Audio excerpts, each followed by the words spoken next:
Hi, I'm Vincent Luis, current triathlon world champion and also Super League champion. We're recording now for the physical performance show. And the winner is... Failure is not an option. I've had my ups and my downs.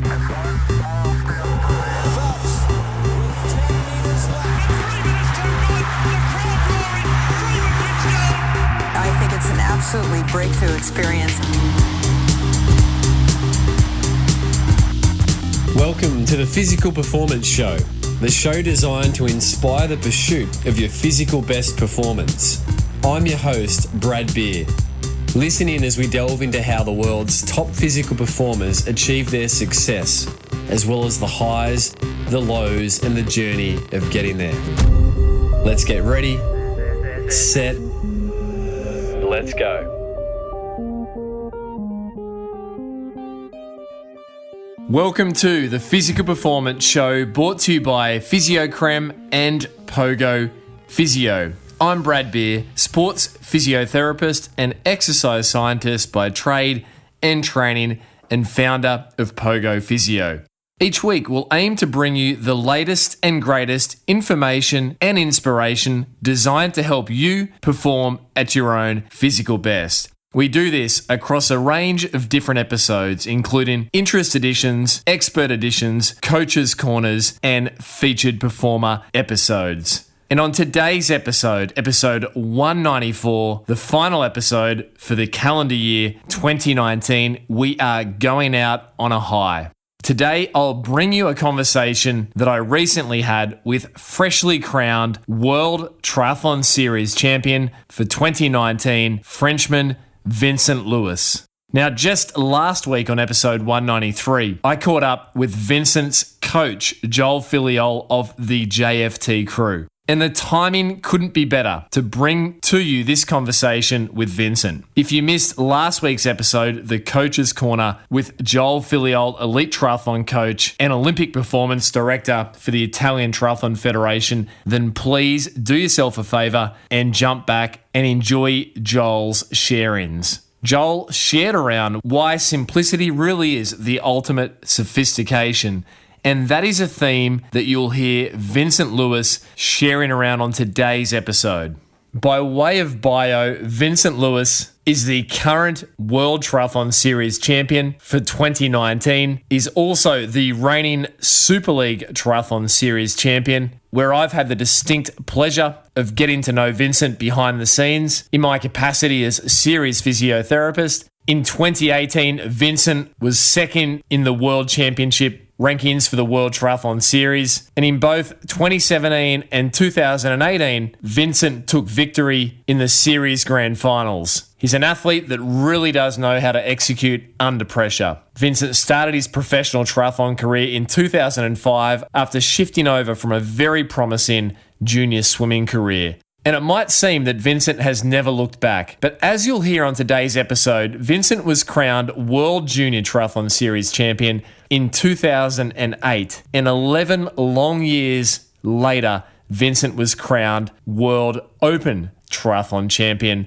recently in Lausanne, Switzerland. And it's a journey like any journey tends to be, full of highs, lows, and so many learnings. You'll share Vincent share openly around his career highs and his lows, including how Vincent nearly quit the sport of triathlon after the disappointment of his Rio Olympic Games campaign, where he finished 7th, having incurred bone stress injuries in both of his shins just before the Olympic Games. Vincent shares around how a trip to Kenya to get back to basics following his Rio Olympic Games campaign really did save his career.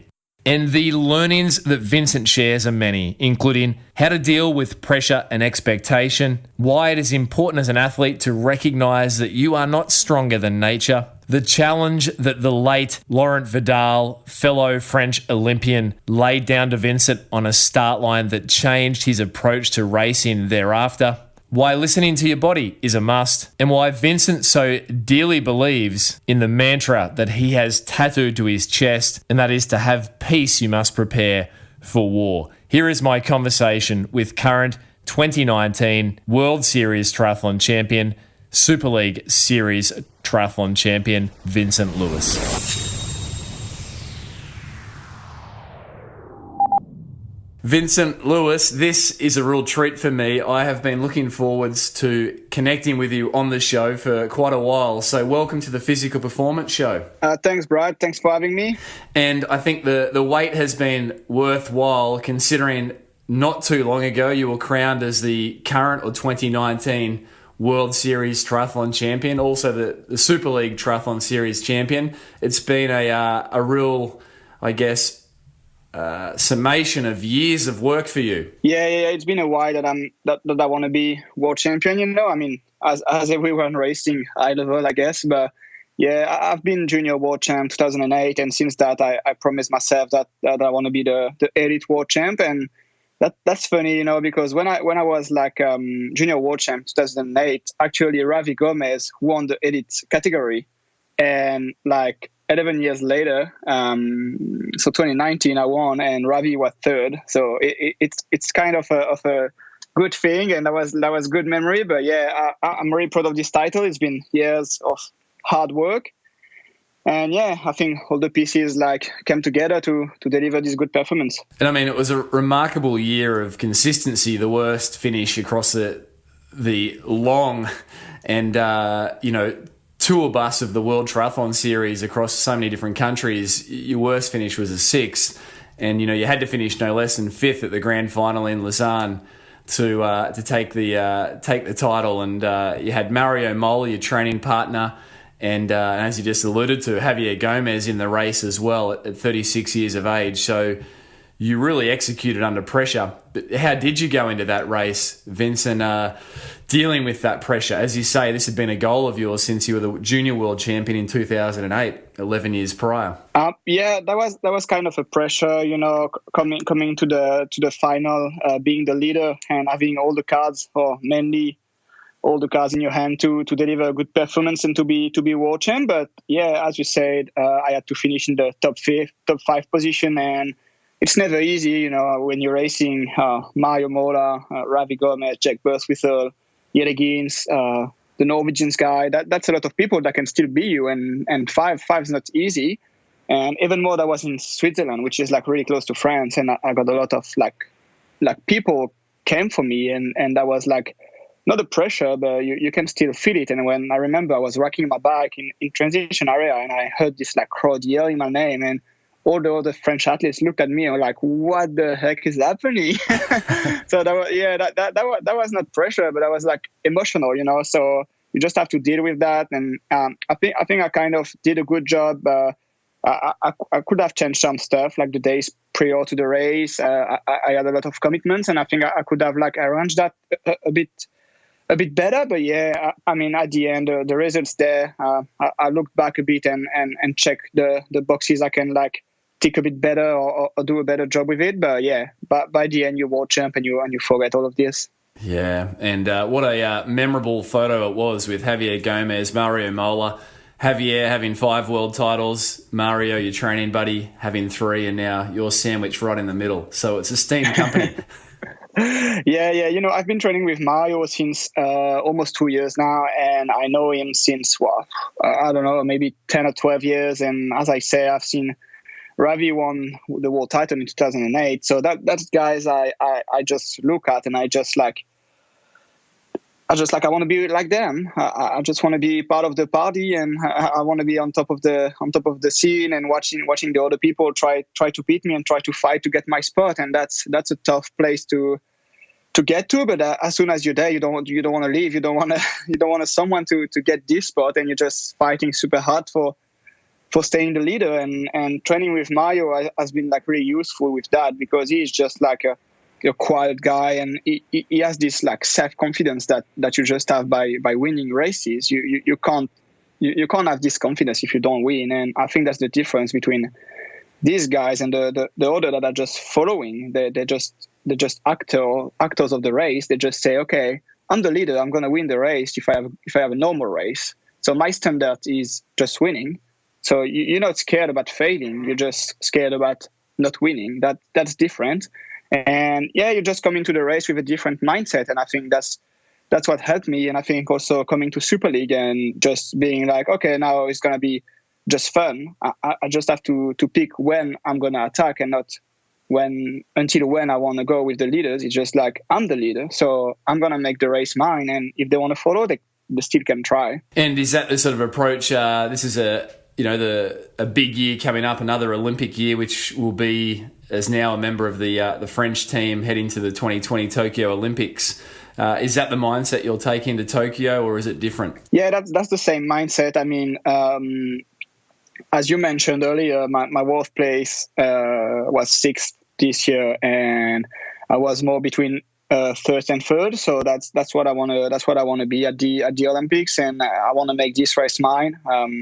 I just want to act on the race. I don't want to be a follower, but yeah, that would be the same mindset. Race smart, just race with your strength and use the weaknesses of the others, and just make the race as hard as you can for the others and as easy as you can for yourself. And, there's, from not my knowledge, never been a French Olympic medalist. So, not only are you the current world champion leading into an Olympic year, there's also, I guess, that, the expectation from the nation. So I guess you've executed under pressure already, so that must be a real confidence boost. Yeah, in 2012 London, we were coming to the Olympics with Laurent Vidal, David Hoss, and myself, and actually there were no chance of medal, because when you have the Brownie brothers and Ravi Gomez racing, you're just racing for being 4th and 5th, and that's what happened with the French, David Hoss being 4th and Laurent being 5th, and that's actually the 2 best results we had for France. And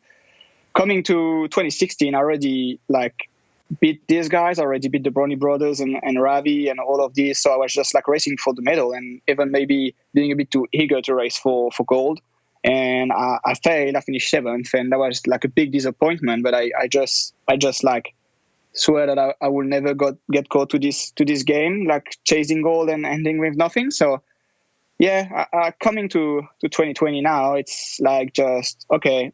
I'm world champ. I know how to win races, and I know how to deal with the pressure. And I think I got all the cards now in my hand, and just have to execute the perfect day. But I guess everyone wants to do the same. So it's going to be a matter of who is the smarter this winter, not getting injured, but training enough to be fit and being patient. I mean, we just early December, and we still have to train hard until late July, and we'll have to deal with the heat. We'll have to deal with the humidity, the jet lag, and everything. And many of us are going to be in altitude, so we have to deal with this also. So it's a lot of things to do, and a lot of things you can do wrong. But yeah, I mean, having already done 2 Olympics and training with the best of the sport, and having the best, for me, from what I think, having the best coach in the world is a big advantage for me. And I'm just leading with a huge confidence to the Olympics, and I think now that I achieved these 2 Olympics, I achieved this, I don't know, maybe 10 world championships, 10 or 12 world championships. I know what to do, and I obviously know what not to do. And having just featured your coach Joel Filiol prior from the JFT crew, if you like, he mentioned one of the principles that he likes to adopt in his coaching style with the crew, with the squad, is keeping it simple. But one of the other underlying principles is this idea of trying to minimize making mistakes. So, that has to be a big part, as you say, of your Olympic campaign, is just trying to not make mistakes. Yeah, that's it. I mean, doing the things easy is 100% chance of doing the thing right. If you try to be too into I don't know, data and everything. I mean, we're not engineers, we're not scientists. We're just people that do sport, but we do sport every day, 7 hours a day. So we obviously know what we're doing, and we just keep learning on our body. And I think listening to your body and just saying, okay, I feel this, and listen to Joel saying, okay, I see this and I see that. I think that's the good method. And we're not using a lot of gadgets. We're not onto running power meter or whatever. We just use power meter on the bike and basically speed on the run. We don't even use heart rate. We just running and feel how the body feels. Because when you're in a race, you don't have your watch. You don't have anything to tell you you're going too fast, you're going too slow. You're just racing for gold. And that's the other point, is like, it doesn't matter how fast you run. It doesn't matter how fast you swim or you bike. It matters who get gold. You can run 32 minutes for a 10K at the end of the race. If you win, that's what matters. Nobody's going to check the splits. So what matters is being the fastest in the world, no matter if you develop more power, if you lighter, if you whatever. It just keep the thing simple. What's winning? Getting gold. That's it. We don't matter if you push 1,500 watts max. We don't care. You just have to carry your gold medal to the top of the podium. That's it. leave enough in reserve, Vince, to make sure you can lift it up. Or the World Champion Cup. I mean, Joel's quote I thought was brilliant. It was simplicity is the ultimate sophistication. Yeah, that's it. I mean, it's super funny because he's like I think Joel is like a character, but when you talk to him, you're just like, this guy is just doing what every coach should do. But people think sometimes, no, it's too simple. It's not possible. He's lying. He's not doing that. He's lying. That's not what he does.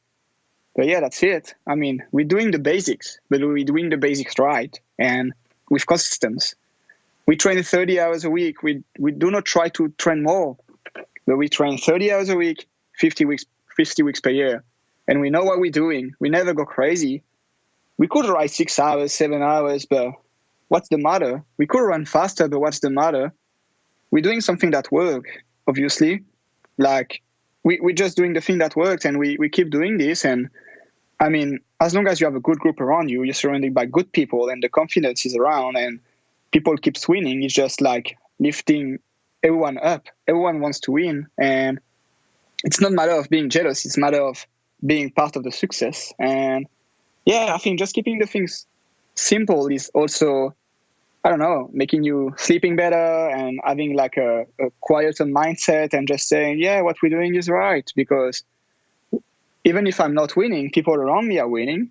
I mean, I remember before like doing like things completely different, like just trying to analyze every single race, like what was the speed? Okay, I have to do a track session at this exact speed and I can win. So for sure you're coming to a race with the mindset of you've did the things right to win, but it's still a race. I mean, it's still you versus other people. So if a guy on this day is faster than you, he will win and you lose. So that's the point. Just race. Don't make any like math or whatever. It's just a matter of a 1 versus 1 sometimes, and we believe it's the most, and we did the work when it was important to do it more than we trained the most. And Vince, I think from the outside looking in, having observed you race on multiple occasions behind the scenes and also out on the racetrack, it really is one of your strengths is you do appear to be a cool cat under pressure. You know, you relax before the start. You're not frantically going through a rigid routine. I've seen you prepare in different ways, seemingly different events. You know, my observation is that's a real strength. But it's interesting to hear you say that there's almost been a before JFT crew Vincent Luis, and now there's an after JFT crew Vincent Luis. In that you've changed your ways. Yeah, I mean, it's just a matter of how much you believe in what you're doing. I think if I remember before for me to toe the line with the confidence, I had to do a lot of training. I had to go through this exact session 10 by 1K on 245, and I had to do these things and to do these things right. And I also had to do that, as you say, having this routine prior to race, having like, okay, I need to eat this, I need to do this session before, I need to do my hill strides, I need to do this and this. But sometimes you can't do it. You're just like, no, I can't do it. I mean, there's no pool, or the pool is like 25 yards instead of 50 meters or whatever. So you have to adapt. And to adapt, you just have to say, okay, it doesn't matter. I did the work. I did what I had to do. And now it's just racing. So if I, for me, doing something that you truly believe is way more important than doing something is the best thing for you. Because if it's too much of a hassle to do what you have to do, it's better not to do it, but make something you're sure that is going to make you strong. And yeah, now I don't care if I wake up in the morning and on my plan I have like a wake up jog or whatever, and I don't feel running, or running is like not easy around. I just say, okay, I'm going to swim, or I'm going to ride a trainer, or whatever. I mean, it doesn't matter. It's just doing something for 20 minutes to wake up the body and shake the legs. It doesn't really matter. But before I was more about like, okay, if the coach say that, I have to do that. If I don't say that, I won't be strong. I won't be winning the race. And I think the more you put like things you have to do, and the more chance you have to think about it. So if you just say, I'm going to a race and I can do whatever, it will be fine anyway. So you don't put any, I don't know, external pressure or external things you have to do. Same with food. I mean, I'm traveling with my food, so I don't have to be like dependent of wherever I am in the world. Sometimes you go to Japan, you have nothing, no meat or whatever. So you're just like, I can do for my protein or whatever. I have my food. I'm not dependent. I can do whatever I want. You know, the less you have external factors, and the more you can handle them. Yeah, wow, that's really rich and powerful. It's a great learning, Vince, and you know, it really does speak to this keep it simple philosophy, and even what you shared about just monitoring how you feel on a day. Leave the data aside; it's there.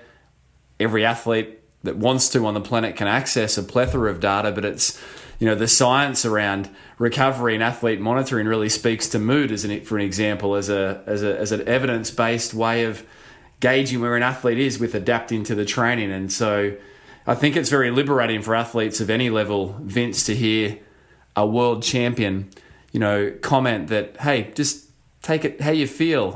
You don't have to be rigid and stick to the training program. And I read between the lines that this has been one of the real confidence boosts for you, having someone like Joel and Drew Box, assistant coach on your team, being able to say, yeah, Vince, it's okay. Don't stick to the program today. Let's adapt. Yeah, that's it. I remember, you know, so I joined Joel and Drew June 2018. And I remember we were going to the grand final 2018 in Gold Coast. And when we land, I got like, I don't know, I got like a bit of a sickness. I did not feel great. I was cold and I did not feel good. And I was at the swim, and Joe just said, okay, you can stop. It's only 3K. We have 5K, but you can stop now and go to the shower and wait. And I was like under the shower, and like, I was like, oh no, it's done. I mean, I was going to be like on the podium of the series, and obviously I can take second over Jake, and Mario was like untouchable, but I could still finish second. I was like, oh no, all my chances are like evaporating. I can't do that. I'm sick now. And I remember Drew coming and say, okay, just take the day off. You'll see tomorrow. If you feel better, it doesn't matter. The race is in 10 days. I mean, you did the job. We were in Flagstaff for 7 weeks in altitude. Now it's just easy leading to the race. So just go back home. And I remember I went back home. I was like, maybe I should go run. Maybe I should do something. I can't see myself staying like in the couch for the next like 12 hours and not doing anything. And I remember I just stayed there and wait, and I was too sick to move anyway. And the day after I felt great, and Joe was like, you see, it doesn't matter. It's better taking like half a day easy than trying to stick to the program and be sick for 4 more days. Just keep it easy. And the days after I felt just awesome. And I was just like, yeah. In like 2 years ago, I would have trained. I would have go out and train. And you know, that's the difference I see now, is that if I have to take a rest, I'll take a rest, and I'll enjoy it, and I will not force myself to train. And that's the difference. And I also think that's why I stay healthy now, is that I don't like listen to the program, or I listen to it, but I don't force myself to stick to it, and I'm more listening to my body. And I think that's how you stay healthy and how you stay injury free. And that's what makes the big difference. But I can still have my I don't know, my old demons coming back, and sometimes wants to do more. When we have a range, I don't know, like a run from 40 to 60 minutes, I'm sometimes committed too much to the 60 minutes, and it costs me like maybe one or two places on a race. But yeah, I'm still learning, even if I'm 30 and with like, I don't know, 15 years of experience, I'm still learning. But yeah, that's what I learned the most, I think. And even when you like training next to guys like Mario or Katie is just that, okay, but these guys are like world champ, and they don't try to be the fastest of the day. They don't try to be the one that trains the most of the day. They just try to do what's best for them. They just try to listen to their body, and yeah, that was a big step for me to like just listen to my body, just listen to what's best for me, and just like work with Joel and saying, okay, I feel that I can run more. I feel that I have to run less, or I have to go slower. And yeah, that's a big change. I remember when I joined the group, we had my first camp was in Font, so in altitude, and so I was basically like, okay, I have to find my place in the group and find my spot in the group, and just like showing these guys how badass I am. And I remember we did a first session, a run session. After 2 days I was there, and like they smashed me. I got dropped, and I was like, wow, it's gonna be tough. It's gonna be tough because these guys are no jokes. And I remember that I was like, I was thinking, yeah, we train hard, but we don't train hard enough. We don't train enough. I mean, we train only 30 hours. I was used to train 40 hours a week, so it's nothing. Running 100K a week is nothing. And I remember, I think Drew told me, Drew was like, yeah, but look, Mario is 3-time world champ. You don't have to train more than him to be world champ. You just have to stick to the program, do whatever is good for you. And that's what he does. And that's how he became world champion. So don't think because you train more, you'll be better than someone. Don't train harder, train smarter. And that's the thing I learned, I think. Yeah, wow. There's so much in there, but I mean, the takeaways are, the learnings are, Joel said, it's not about training harder. It's not about doing more. It's about being smarter and keeping it simple. And you've just echoed that there as well, Vince. And I really enjoy that story of being sick before the grand final in 2018 on the Gold Coast, because for those that aren't privy to the result, you then came out and stamped a really dominant performance in that race, taking the victory in fine form. And so it's really grounding as well to hear that you've matured in your approach, because I think any athlete does that over time, but certainly you've been able to execute on the biggest stage. You mentioned there, and I know we'd conversed around this prior, but off air, but that 100K a week when you first went to your squad, the JFT crew with Joel, seemed like nothing. I was surprised that in the years prior, I think you'd run up to 160 kilometers a week. Is that right? Yeah, I hit the 200K per week mark. But yeah, that was the same. I mean, I was at 185 on a Sunday at like 5 p.m. I was just saying, no, I can't stay like this. I have to run 15K. So I went out for 1 hour and I ran 50 more K just to have the 200K. But yeah, I was averaging maybe 150K per week. Yeah, that's a lot when you have to swim and run around. And yeah, I think that was maybe my confidence boost by the time. But now it's different. It's just like, okay, I feel good when I run 100K, and I also feel that I can go faster. I can go like easier. I'm waking up in the morning, I'm not scared to put my feet on the floor and having a pain somewhere. So it's really different. I rather now, I mean, now with where I am now, and I look back, I rather run 100K and being like sure to run my 100K 50 weeks a year than running 160K or 150K average, but only run like 35 weeks a year because you injured so much that you have to take care of yourself a lot, and you're scared. I mean, when you have a little pain, you're just like, oh shit, I can't run tonight, and I have a double run day. I mean, every day was a double run day by the time, but that was just like, I want to stick to the program, and you just, I mean, the more attract the more you train, the more you want to train. And when you're in this mindset, and I can see actually like people, they're actually from the same country though, train this way. Just say, I'm training more than them. They can't be me.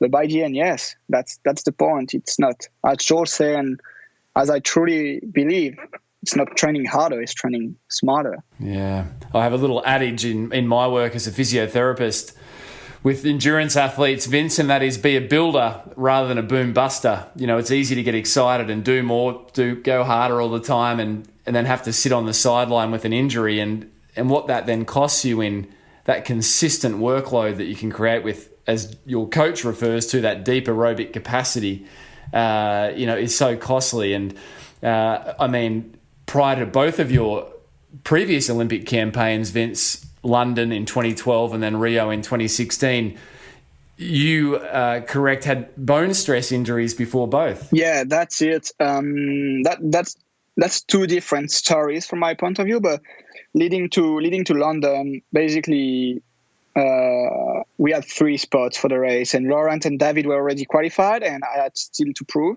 And so I started training super hard from December, and basically I did not make it to February, and I had like a stress fracture on my tibia. I don't know how you say that, fibula or whatever. And I kept running on it, kept running a lot on it, 150K per week. And that was my first stress fracture. I was just like young, and you want to make the Olympics. So I remember as it was yesterday, a session on a track that was 6x1K on 240. And I had to sit during the recovery because I can't run slow. Because like when I was rating 240 on the track, it was fine. I mean, you have this kind like of flying motion that you don't really hit hard the floor, and it's fine. You can run fast, but I couldn't run slow. So all my jog were like 16 or 17K per hours, and every time I did a session, I had to sit down. And I remember having my coach bringing me a chair to sit between the reps, and that was. I won't say all good times. That was all times. I grew up a bit and my mindset changed a bit. But yeah, that was basically this position that I wanted to prove people that I was strong enough to go to the Olympics, and I had to train hard earlier in the year, and I did not make it. I was a bit too excited and too young. And leading to Rio, that was a different story. I was just going for gold, and I wasn't, I think, confident enough, and I wanted to train harder and longer. And I ended up doing really great, finishing second at nationals at cross country, being super good, and I wanted to being on top of the scene straight when the season starts in Abu Dhabi and all these early races. But yeah, I ended up having a stress fracture on both my ankles. I start with one, kept running and getting both, so that wasn't fun when you April and you have to sit in a wheelchair for 4 weeks, and you see people preparing the race and people saying, you're gonna have a medal, you're gonna be the first French medal, you're gonna be this guy, and you see Ravi crash on the bike, he's not racing, that's your biggest chance. And I'm like, if only you know that can't even walk right now. You don't really want to disappointed people. I remember this time that was a tough period. You can't go out because you don't want people to see you with crutches or with a wheelchair, because I don't know. It's just like you don't want people to feel bad for you. You don't want people to I don't know. You don't want your sponsors to know. It's a lot of things going on, and with 3 weeks to the Olympics, it's rough physically and it's rough mentally. And yeah, I went to the Rio Olympics. I know I had good chance for a top 10, top 8, maybe top 5. But yeah, that was just too tough for me, and that was just a bad period. And yeah, I did my best, finished 7th. I had way better to do, I think, without these injuries. But still, I can't blame anyone. It's my own fault. I run too hard. I run too much, and I did not listen to my body. I knew it would happen. I know.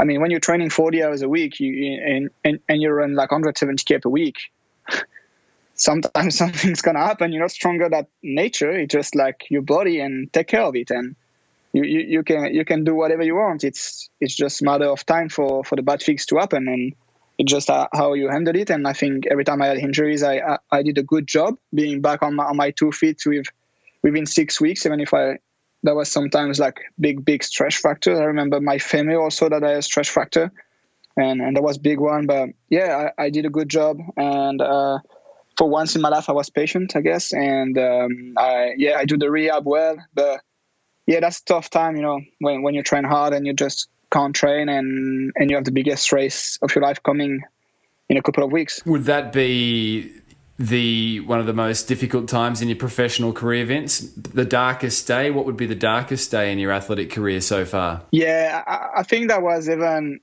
before. I think that was both before and after the Olympics. I think these 2 months leading to the Olympics and the 2 months after the Olympics, that was the worst the worst month I think I had. I mean, I'm always like kind of saying it's bad time, but we're still happy. We still have a healthy lifestyle. We still have like 2 legs, 2 arms, so I can't complain, and I don't really like complain about it. And it's hard to say that was the worst month, but yeah, we said that was an easy time. I was with my girlfriend for 5 months, and we broke up just before the Olympics. With all the things going around, like selling the house and all these shits you have to do, and that's not easy. That's not making you happy. And yeah, I have to deal with that prior to the Olympics, and I have to race. I had a bad race, obviously. And as you know, like in the sports life, all the contracts are going from Olympics to Olympics. So all my contracts ended after 2016, and it's like one more things to think about. If the sponsors are gonna follow you for 4 more years or just gonna drop you off. So yeah, that was some tough periods, but I got my friends around me, my agent Julian that was there and is still there, and yeah, we worked well together. But that was some hard month, and I just moved from my house to another one, and just having like a fresh start. And I thought something was missing. I thought I had to change something. So I really thought about retirement, and I actually, as soon as I crossed the line at the Olympics, I stopped training, and I did not train until maybe early December or something. So it's like 2 months without anything. I was basically just getting out every night and drinking. So that wasn't like the healthiest lifestyle, but that was maybe, and that was also not what I needed really. That was I thought I needed, but I wasn't.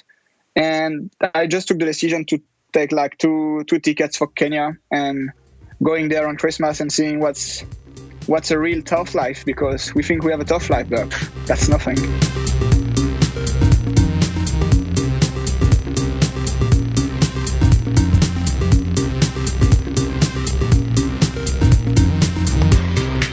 You're listening to the current World Series and Super League Triathlon Series Champion, dual French Olympian Vincent Luis on this A Featured Performer episode.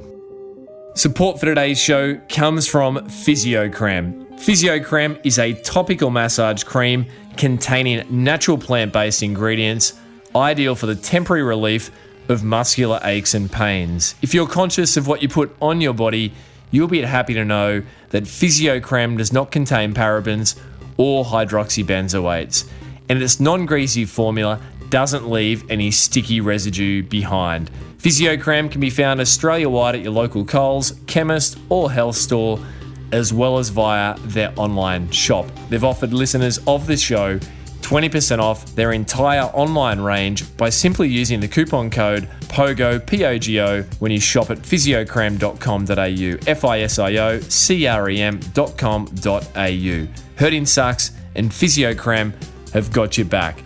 Support for today's show also comes from Pogo Physio. We exist to help you get back to your physical best following injury. We want everyone who walks through the doors of Pogo Physio to complete their rehabilitation, get back to their physical best, and in doing so, cross the physio finish line. Our philosophy is simple. We do not want to see you for a session more than what it is that you require to cross that physio finish line. We just want to see you get back to your physical best. To find out more about Pogo Physio's award-winning services, including our 1-hour initial appointments or our very popular online telehealth consultation options, jump over to pogophysio.com.au. For now, let's jump back on this featured performer episode with none other than the current World Series Triathlon Champion, Super League Series Triathlon Champion, and dual French Olympian, Vincent Luis.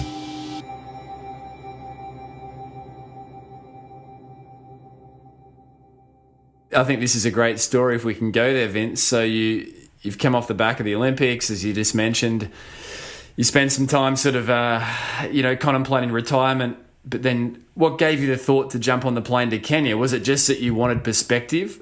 Were you curious about the their culture, their running lifestyle, or was it purely like, I want a perspective check here about what really matters? I always been a big fan of like running, and I always heard about like the running culture in Kenya, and I wanted to see it through my own eyes. But yeah, it was more like, okay, I need something, I need to move, I need to go somewhere. I don't want to stay here, because basically everyone is like asking you, oh, are you going? What are you doing? Do you want me to come and talk? And I'm like, no, I'm not sad, because I know what happened. I know why it happened. But I'm just like, does all the efforts like worth it?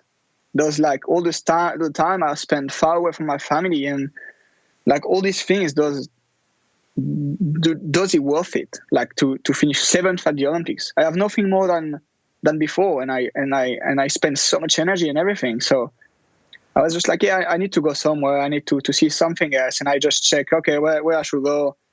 For sure, first time you look at Miami, all these like fancy places. And I'm like, no, that's not what I need. I mean, if it's to drink beer at the bar, I can just go downstairs and do it. So it's not what I need.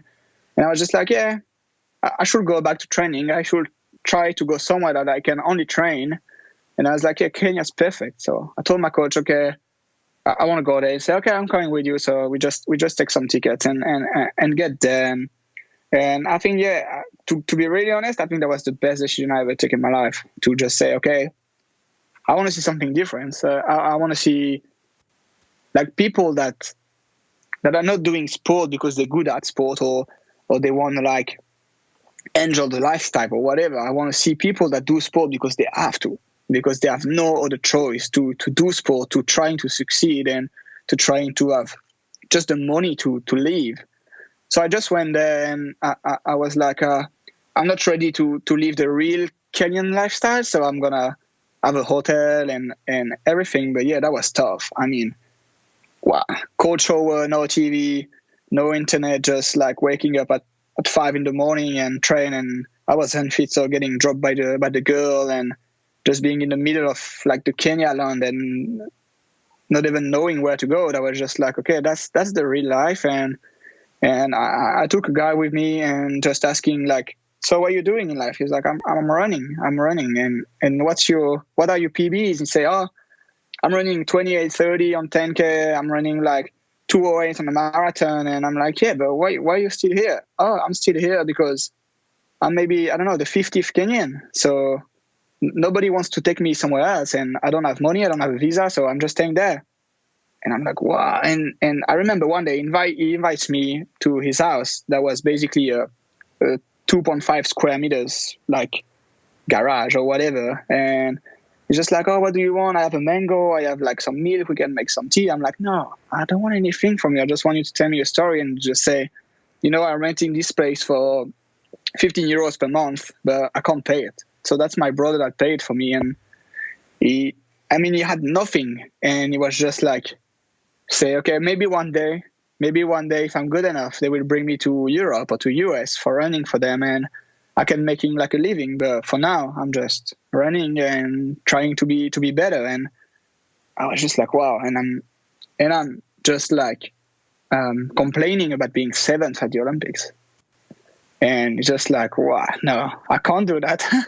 I can't do that anymore. I can't complain being 7th at the Olympics. I can't complain people saying, oh, you see, Luis, he had a bad performance. No, that's nothing. I mean, compared to what these guys are living, I mean, obviously, that's Africa. I live in Europe. I race all over the world. So, yeah, we're in not a different world, but that's a different culture. But when you give like a pen to a 5-year-old kid, and that's more than what he has for Christmas, you're like, wow. My life is really cool. So I can't complain about what I have in my life. And I just have to fight harder to get like what I really want. But it's basically raising down your standard and say, you're a happy man. And I think that's a good way to make you realize how lucky we are. And I guess that perspective removes some of the pressure, because the worst that can happen is you finish 7th at the Olympics. Yeah, that's it. I was like, yeah, but these guys, maybe tomorrow they will live in the street. They have like nothing. And I'm just like, I have a big house. I have friends. I have a girlfriend. I mean, I have money, I have incomes every month. I can pay my loan. I can go on holidays. I can even go there. So these guys, they don't even know what like a cell phone is. They don't even know what, they're just like enjoying the life. They're living, they're just running, and they don't complain. They're happy. And I'm complaining because, yes, I finished 7th at the Olympics, because I broke up with my girlfriend, because that's not life. That's not life. As you say, maybe that was one of the best decisions to make, to take that trip. What did you observe, Vince, about their training culture? What were the takeaways from what they did well? Maybe intensity of pace. Was it surprising that they ran more slowly than you thought that they would at times, or harder in the hard sessions? What were some of your observations of the training culture? It's actually funny, because I think the main observation I had is that they keep the things simple. They really keep the things simple. It's like, I remember when I had my injuries, I was like, no, I need to change my shoes every 300K. If my shoes are too worn out, I can't run with them anymore. This guy, okay, they're obviously lighter and everything, but they have shoes you can almost see through, and they're still running on it. So it's like, okay, back to the basic. Stop being like a pure European guy. Just think that, okay, maybe if I'm injured, I'm maybe doing something wrong more than having like shoes that are 50K, like more than what I thought they could be. But it's just like, keep the things simple. I mean, they don't need a track. They don't need a proper track. They just run on the dirt track. They don't need like anything. And sometimes you ask, I remember saying, okay, I need to do a tempo, and is there a flat road? And they say, yeah, go to Moyben. That's a flat road. That was the most rolling road I ever seen. So I was just like, it's not flat. He's like, yeah, that's just the flattest we have. And I'm like, yeah, these guys are just like, it is what it is. Just deal with it. So I mean, being back to the training, what I observe is like they're really different than what we do in France. It's like in France we used to do, or mainly in Europe, we used to do like a lot of drills and everything, doing like the warm up and drills, and then changing our clothes and starting to run. No, for them it's just like you meet at 6. One guy go on top of a rock and say, okay, today is a 20K loop, like building from. After we run 5 minutes, 6 minutes per K, and then we build. And that's it. You just go. You're in the middle of like 150 runners. You run 5 minutes easy, and then it's the start of a race. And you just build for 1 hour. And yeah, that's good fun. I mean, it's just like keeping the things simple. Whatever you do, you do it with the smile, because you can be working in a field or whatever. So these people are just enjoying what they do, and it's just super fun. But I still have like some images in my mind that. So this guy I told you that invite me home, he went with us for a track session one day, and I remember I was doing all my blah blah blah, changing my clothes, putting the tank top and everything, like making sure the short matches the tank top and everything. But he was just like sitting on the field and doing something with his shoes. I'm like, what are you doing? He's like, I'm changing my laces. I'm like, oh, why are you changing your laces? And he showed me, he's like, I only have one pair of laces for both my training shoes and my spikes. So you have to change them, to swap them. I'm like, wow, that's crazy. And I'm just like bothering myself with matching my short and my top. But this guy can't afford 2 pair of laces. And I was just like, no, just take my shoes. It's fine. Take my shoes. I don't want them anymore. So I just went back. I remember after this track session, I went back to the hotel. That was maybe my last day in Kenya, and I just put all the stuff I had, like everything I had, even my notebook, everything. I put everything in a bag, and I just brought everything to him. I'm like, you needed way more than what I needed, and that's just how you like just feel that, you overthinking about things. You just like, if you keep the things simple, you'll have way less problem than what you actually have. So that perspective, and thanks for sharing that story, Vince, that perspective still feeds into how you now approach your professional career. And I think the irony is you've found yourself in an environment with the Joel Filiol crew, training crew, that values simplicity as well. I think that's a beautiful irony coming together. Yeah, that's it. I mean, I think that's maybe also part of the French culture. We want to do the thing a little bit too fancy, I think.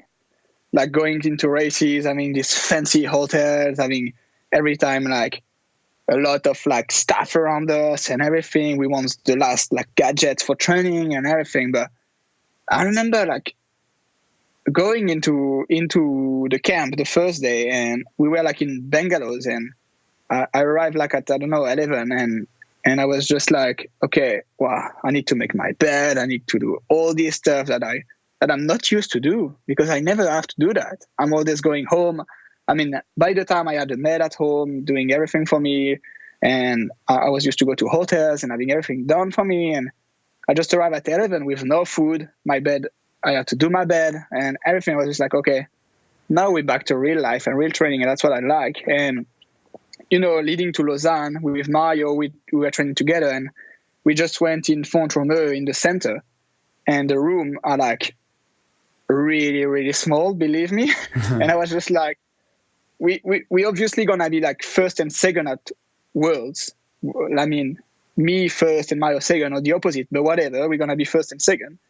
And we're just sleeping in a like 3 square meter room, and people are in, I don't know, Colorado or whatever, sleeping in fancy hotels, taking pictures of the view and everything. But no, we're just there and we're doing the hard work, and that's what matters.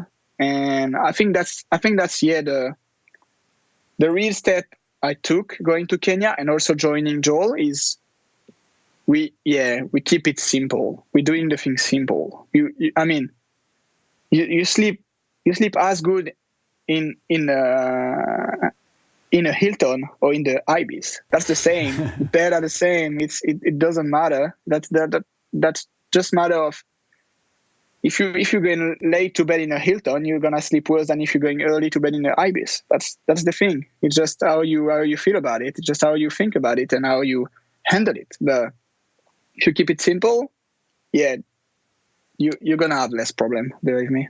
And to requote again, simplicity is the ultimate sophistication, Joel Filiol. And Vince, a curious question. Have you stayed in touch, if there's been any mechanism to do so, with the Kenyan runner who you gifted things to and you learnt so much through, the 28, 30, 10K runner, the 50th fastest guy in Kenya at that stage? Yeah. I had some news about him.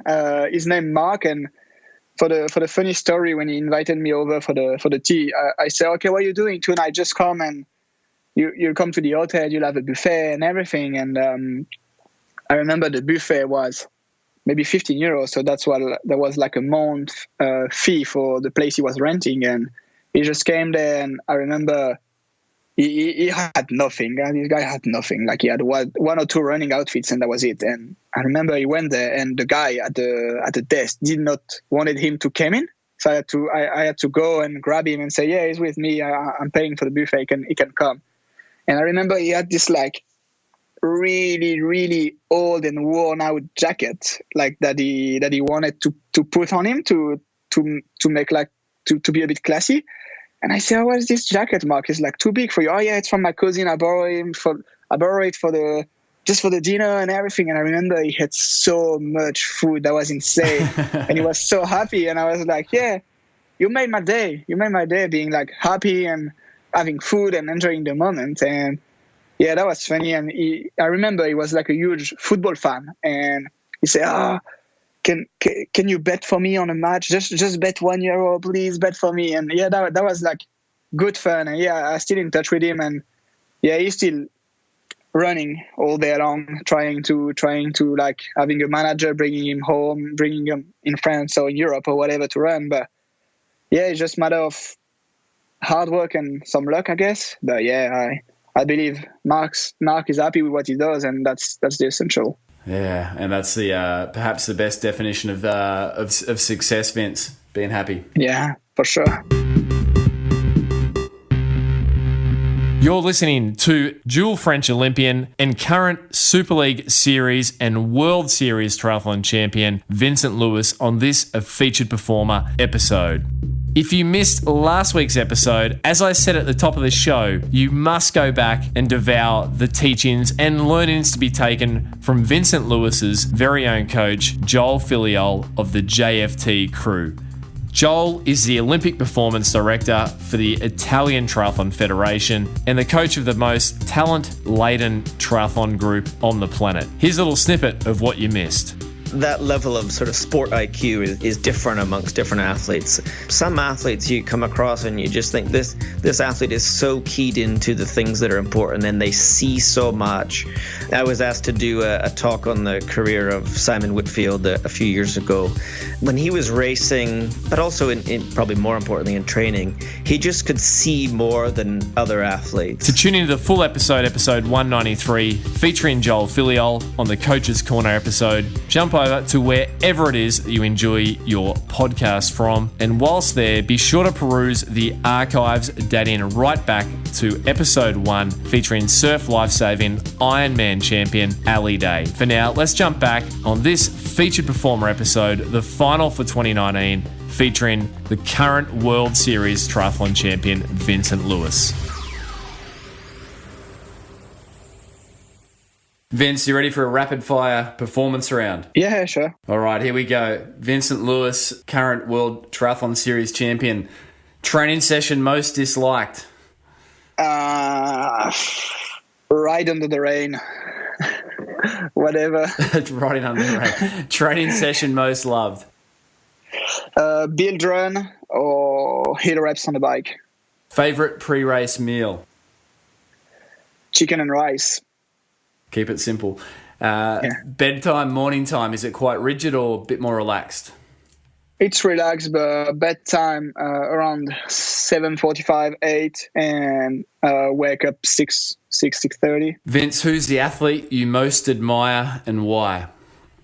If I have to say a triathlete, I would say Jan Frodeno. Hawaiian Olympic Games, first guy to do it. And overall, I would put Michael Jordan. Vince, what do you admire about Michael Jordan? I think it changed the world of basketball. It just like when your name is actually a brand, you made it. Who can argue with Michael Jordan's success? Toughest competitor you've ever raced, and what? And who was that? And why were they the toughest? The toughest, I would say. Alistair Brownie. Yeah, this guy is a real badass.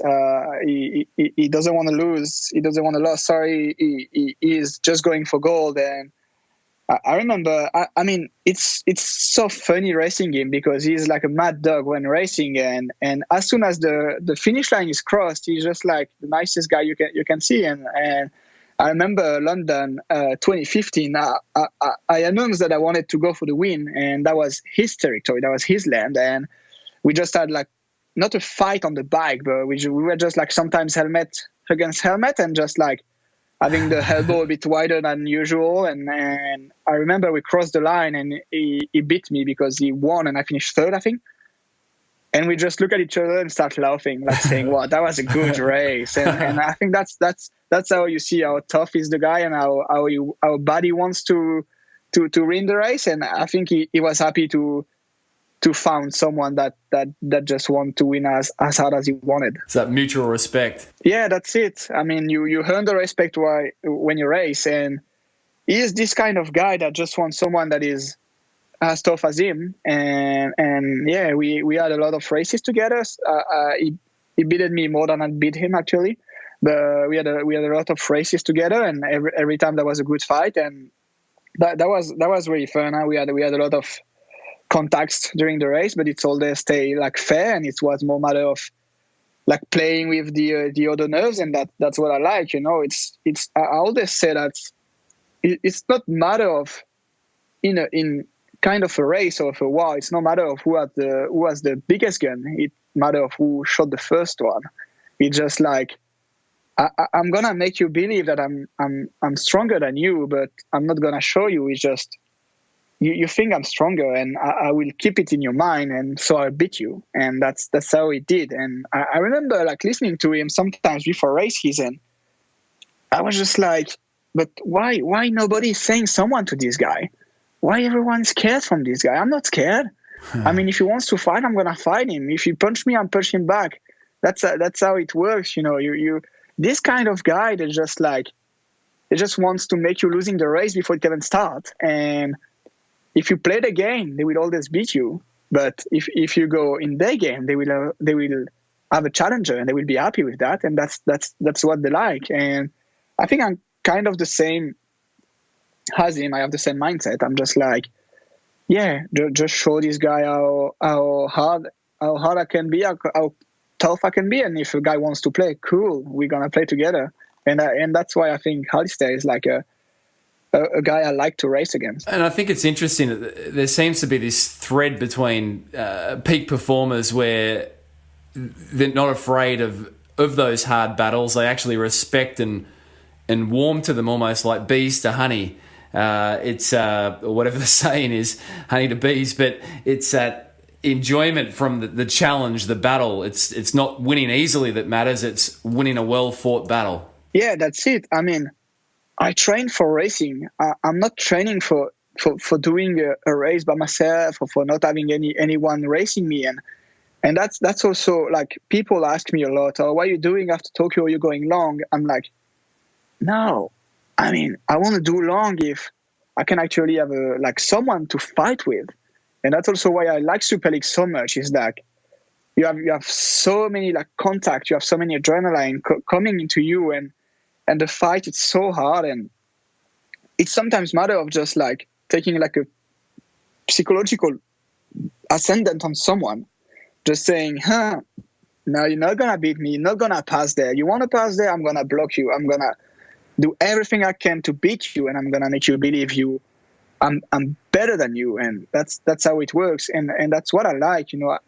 I like a good battle. And I think these guys, I mean, there's a lot of guys like this. There's also Christian Blumenfeld, I think, is a tough guy, wants to fight again. And that's what they like. That's what I would say, that's what keeps us alive, the fight. The fight, that's what keeps us alive. Wow. Vince, is there a mantra that you use when you're racing or competing? Some regular self-talk? Not really. I'm just saying that, I'm just saying, okay, you've done that thousands of times. You know what it is. You know what pain is. And you've beat this guy already, and you train good, you're healthy, and you can do it. And, I remember in 2014, actually, in Hamburg, my friend Laurent told me, Vince, you never won a World Series, but they're not better than you. They're not stronger than you.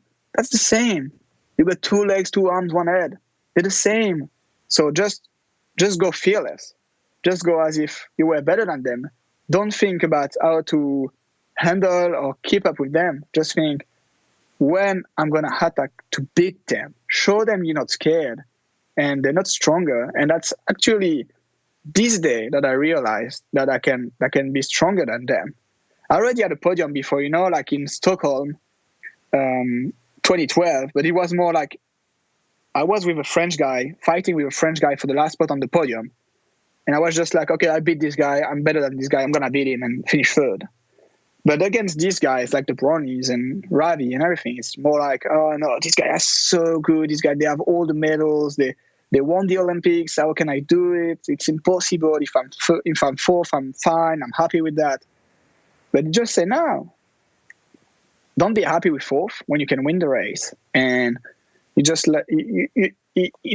switch my mindset, from being a spectator to being actor of the race. And when you did win your world title just recently, you mentioned in your post-race interview your late friend, Frenchman, fellow Olympian, Laurent Vidal, who the triathlon world lost several years ago.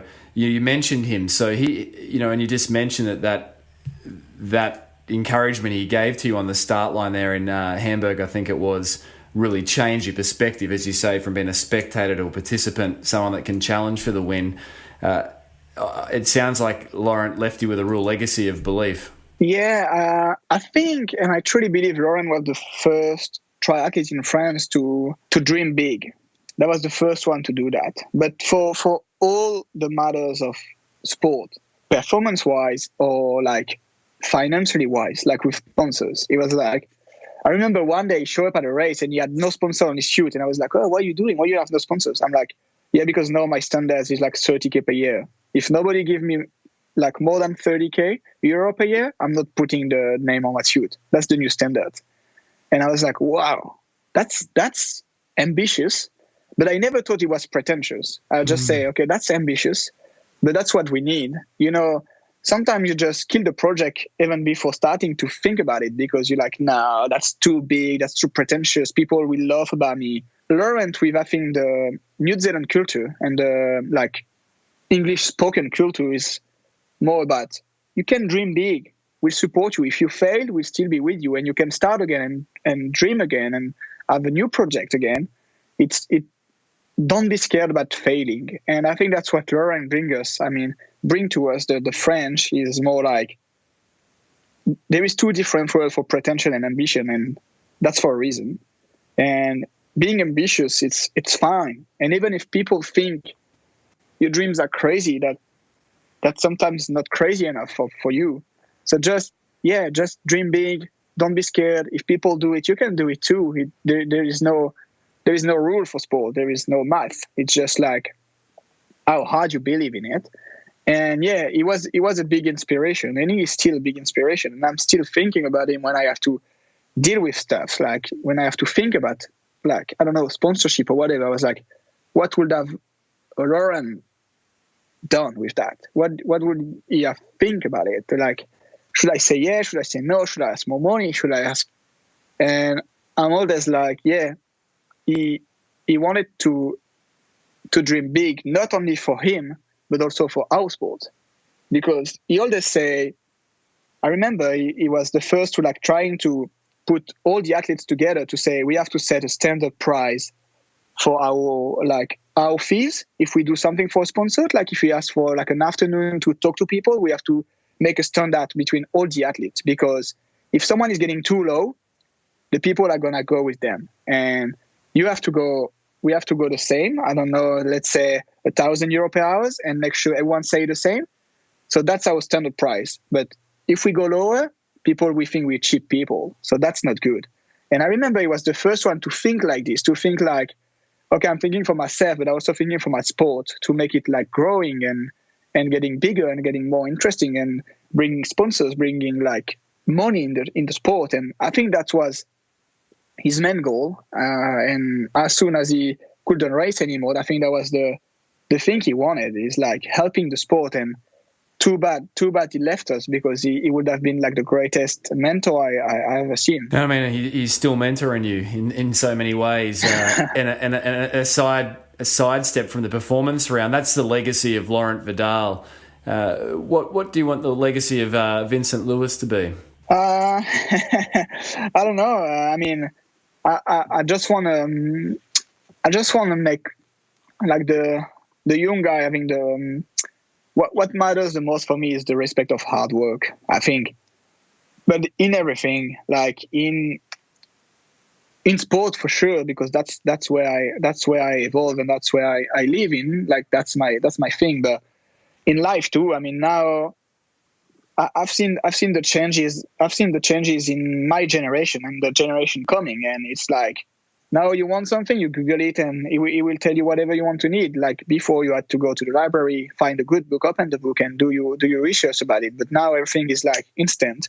You don't have to work to have the information. You don't have to work to have the things. And I don't know. I think people are like, young people are now just like too easygoing. Like to just say, okay, no, I don't need to make effort to have this. I can just like have a phone call, or I can text my friend. I'm like, no. I mean, when I was young, it was like more of a hard work to get the things done and to have the things. And even I remember, I mean, I grew up in like, I wouldn't say like a poor family, but my dad came from Portugal, doesn't speak like any French. He had no money, and he just raised up like good kids. And we had to wait the end of the year to have the Black Friday or whatever, the discount, to have like a new pair of shoes for the full next year. And you just wait for that. And that's just how it works. Now there is a new pair of shoes coming. Like the kids, they want it straight. They doesn't want to work. They doesn't want to wait for that. And I think having this like feeling of having to work for something, like nothing comes easy, I would say that's what I would love to like transmit to the kids coming, is like, I often, have this question about, how did you get your sponsors? How can I get the same sponsors as you? How do you get sponsors by Red Bull? I'm like, I won races. That's how it works. You work hard, you win races, you got a sponsor. It's not like you got the sponsors, so you work hard, and you win races. And they're like, oh yeah, but can you? I don't know. I'm like, no worries. If you win races, sponsors will sponsor you. It's this way that it works. But now they just like think it's okay. Should I send an email? They will sponsor me. I'm like, no, it doesn't work this way. But it's just like, yeah, nothing comes easy. And if you, I don't know, if you want, that's my kind of mantra. Is like, if you want the peace, so if you want to be quiet, if you want to have performance and everything, you have to prepare for war. So you have to make everything, all the job, all the hard work and everything, to after get a good race and being easy, having peace. That's what I think is the most important in my life, is that with all the things I went through, I mean, from my childhood and the injuries and everything, is that never give up, and whatever you want, work hard for it, and you'll have the results. But it's not gonna come. There is small steps before getting to the top, and you have to like reach every single of it if you don't want to fall back. And I mean, that's the trajectory your career has followed, which I think is why anyone observing what you achieved in Lausanne as the world champion just recently, it's a warming story. You'd been building to this for years, and you mentioned there, if you want to have peace, you must prepare for war. That is, if it's Latin, is that correct? That is actually one of the tattoos you have on your chest. The Latin quote is "Si vis pacem parabellum." So basically, if you want peace, you have to prepare for war, and that's one of the first tattoo I got, the biggest one, obviously. But I wanted something like really visible, because I wanted something like to really tell the people what my story is. It's like, I wouldn't say I was a good kid at school. I had a lot of fights and got kicked out, but you have to show the people how you are. If you want to be like respectful or respected, you have to make your way. You have to like do your job and just do the thing. And yeah, I think that's how I see the life. Just fight hard, whatever the way is for achieve your goal and achieve what you target to be your life or your ideal life. It's just like, I wanted to be world champ, and it took me 11 years to get it. But during 11 years, I always was thinking how I can work harder, how I can work better, smarter, what I can do better. So it's just like, yeah, every day is a small battle to be better. But by the end, you got the peace, you got the world title, and you're just like, I don't know, I won't say on top of the world, but you're just like, you got what you fought for like half of, almost a third of your life. So that's how I see the life. Just fight hard for what you want. The respect you said of hard work, that's what you'd like no more than anything your legacy to be. And you mentioned your parents there, Vince. The respect, the value of hard work, if I heard correctly, was because you observed your parents, working hard. Yeah, that's it. I mean, so as I say, my dad came to France when he was like 14, not speaking any French or English or whatever. And by the time he's 60 now, so 45 years ago, the Portugal was under Franco. It's a bit of history around there. But it was like governed by Franco, which was a dictator. So time wasn't really easy, and they did not have much money. So that was more like a escape from the country that anything else. And he was just there and basically start working in a factory and having to give all his salary to his mom to make sure she can pay the fees for the house and everything. And so he grew up with like basically no money, and then he met my mom, and his parents went back to Portugal, but he decided to stay. And they make their way through the life, working hard. I remember when me and my sister were kids, my dad was actually working in the morning from 4 to 12, and my mom was working in the afternoon from 1 to 9. And so they basically did not see each other for like 15 years to make sure that someone is at home when we wake up, when we go back for school and everything. And we did not have money enough to eat at school during lunch break. So they have to cook for us. And so they basically avoid to see each other, or they basically made it to have someone for us every day at home. And I think that's something I would love to do for my kids, like making sure they grow up the correct way and teaching them, you see, I'm not seeing your mom for like the whole day to make sure you have someone cooking for you at home and to make sure you have someone helping you for your homework. And I'm like, I can see that was a sacrifice from them, not a sacrifice, but just saying, yeah, we could work at the same times and being together for the whole afternoon and letting you like eating like at school or whatever. But it's just like, yeah, we make this for you. And that was like, I remember I was like asking, oh, can I have this new pair of shoes? Can I have this new backpack or whatever? But no, you'll have the backpack your sister had last year. That's how it works, because we can't offer to pay you a new backpack. Or yeah, you'll have new shoes when they be discounted at the end of the year for next year. That will be your only pair of shoes for the whole year. So be careful. Don't break them. Don't run into mud. Don't play soccer with them. So that was like the way I grew up, taking care of your things, because, you can't be like all these kids having new shoes every 2 months, or this kid like, I don't know, just having an easy life. So that was just like, okay, if someone is walking on my shoes, I punch him, because I know I will have only one pair of shoes for the whole year. So yeah, that's how I grew up, just, I mean, we weren't unhappy. We weren't wealthy, but yeah, we just like grew up with love. And that's how I learned to like earn the things I have. And that's how I just grew up. And I feel lucky enough now to take care of them, because they take care of me. They took care of me. So I just feel, how you say that? I just feel that I owe them something, like this legacy of working hard and just having the good things happening to you. There's no luck. There's no luck around there. There's just hard work. Vince, you mentioned the emotions of the grand final.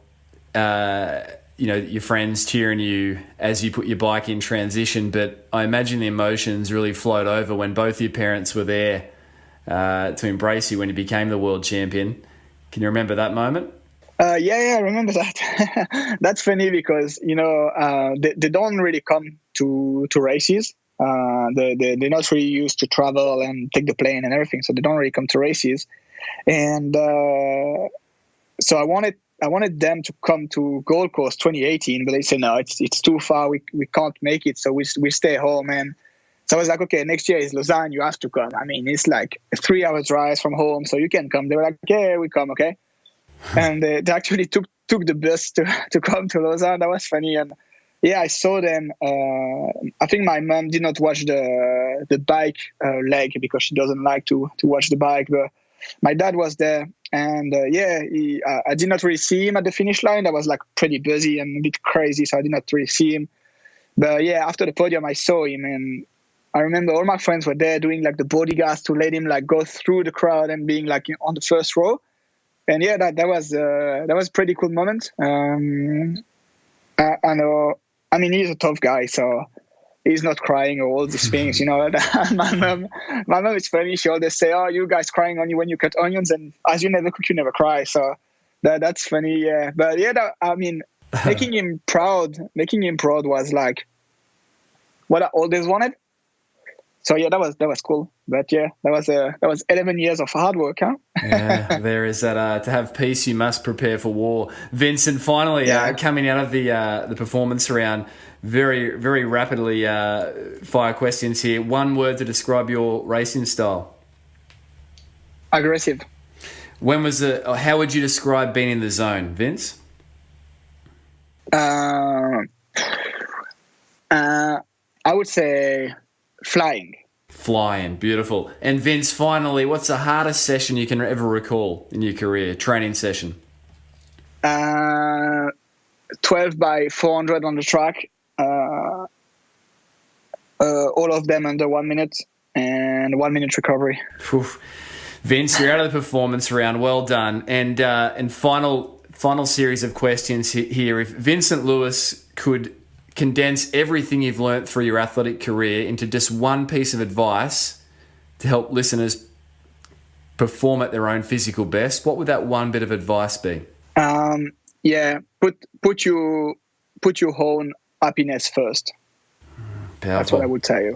Yeah. Vince, every guest issues listeners with a physical challenge for the week. So what's Vincent Luis's physical challenge going to be? Physical challenge of the week. We talked a lot about running a lot. So I would say let's try to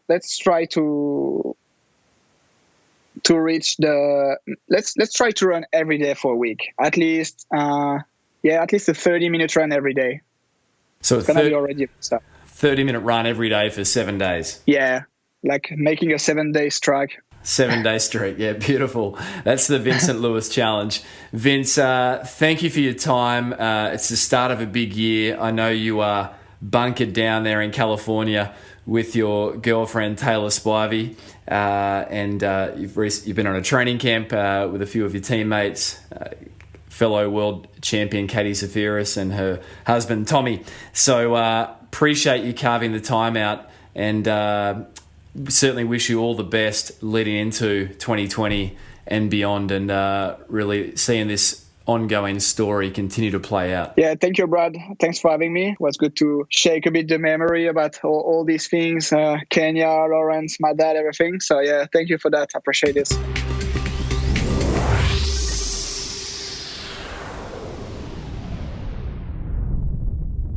So there you have it. And I trust and I know that you enjoyed this, the final show for 2019. Now, I have to admit, Vincent Luis is an athlete that I deeply admire. There's several things that I admire about Vincent. One is his sheer professionalism, which, as a lover of triathlon since I was 11 years of age, is something that I really respect. Vincent carries himself so professionally wherever he goes. He's come under pressure and just generally great for the sport of triathlon.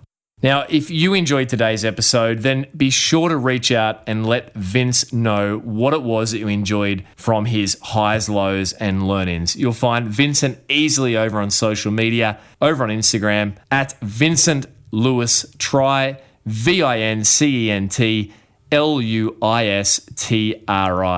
And if you've enjoyed this episode, take a podsy, a screenshot of the episode, and tag in the show at Physical Performance Show. That is always a lot of fun to see those coming through. A massive thanks to those leaving ratings and reviews over on iTunes, and also for those hitting subscribe. Subscribing to the show, one, keeps the episodes coming to you each and every week as they go live, and two, it really is the best way to help the show grow and reach listeners who, just like yourself, are looking to pursue and perform at their own physical best. Now, it is annual feedback time, and we are taking feedback right through until the 31st of December on how we can make the Physical Performance Show better, and more importantly, how we can better serve you in helping you perform and pursue at your own physical best. To leave your feedback and also go in the draw for a $50 Amazon gift card, it's simple. Jump over to pogophysio.com.au/podcast and scroll down until you can hit the big green button that says, "Let us know what you think of the show." The winner will be drawn in the first episode of 2020, so be sure to have your say. A massive thank you to PhysioCrem once again for your support of the show. Podcasts are free to download, however, they are not free to produce, so thank you for your ongoing support. Massive thanks to the good folk who make this show possible each and every week. Daryl Misson, our audio engineer, Susan Wilkin on all things show administration, and Matthew Walding on all things show graphic design. If you know someone in your world who would enjoy the sharings of Vincent today, then I implore you, please share this episode with them. And thank you in advance for doing so. Now, next week, we'll throw over to some of the highlight reels of the year that was 2019. And this year we're going to do that across 2 different highlights episodes. One will feature expert, coach's corner, and interest editions, and the other will feature highlights from our featured performers for 2019. So stay tuned for some of the stories, highs, lows, and learnings that were most widely received by you, the listening audience, in 2019 on the upcoming highlights reels. Until then, keep pursuing your physical best performance. I'm Brad Beer. Thank you for your support this year. It really does mean so much. Merry Christmas and a Happy New Year from the team at the Physical Performance Show.